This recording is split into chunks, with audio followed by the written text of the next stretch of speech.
Trump is trying to rewrite the narrative again about having the greatest economy in the history of our nation when he was the president before COVID, which is simply not true. He's talking about Barack Obama's economy, that in Obama's second term, after the crash, the subprime mortgage crash that crashed the world economy because of over-leveraging, and Obama then, in his second 4 years, was able to steady the ship and start to see growth. And the trajectory of the growth chart did not change under Donald Trump. It just continued.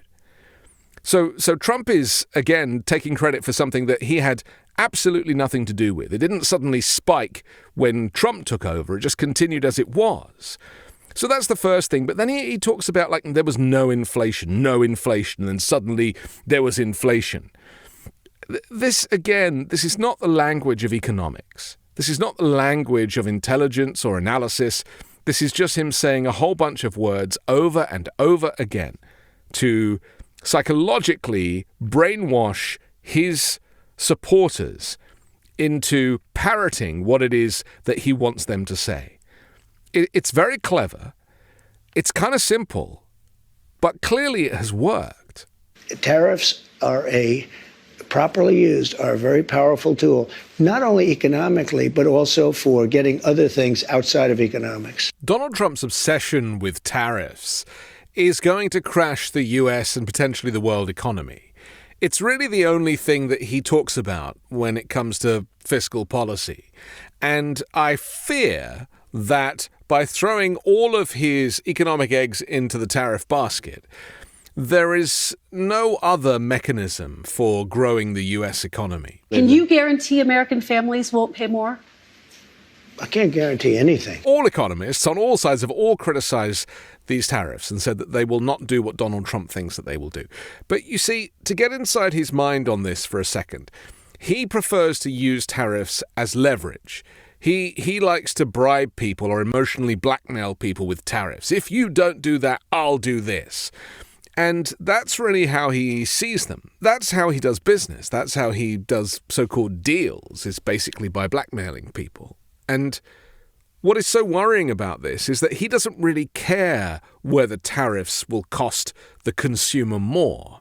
It's completely not of interest to him, because it's just about enriching himself and his wealthy benefactors. I mean, these are the only people that he cares about big business and growing big business and making rich companies even richer. But the actual idea that regular people, working people, will be the ones paying for this is of no interest to him. And I just wish people would understand that.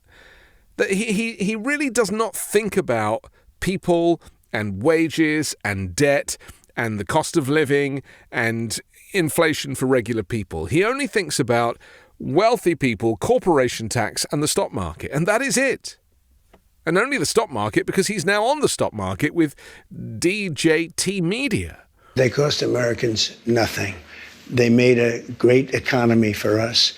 They also solve another problem. If we were going to have problems having to do with wars and having to do with other things, tariffs, I have stopped wars with tariffs. Will you punish CEOs who try to pass the cost of tariffs onto their customers? Well, the market's going to take care of it. I mean, actually, the market takes care of it.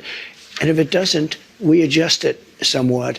But in the case of Whirlpool, or let's say companies that made washing machines, they were all being put out of business by the dumping from, in particular, South Korea and China. When Donald Trump says that the market will take care of itself, that is, again, him denying that this is really anything to do with him. So he basically wants to make the mess. He wants to be able to steal from the poor and give it to the rich. And he doesn't care what comes from that.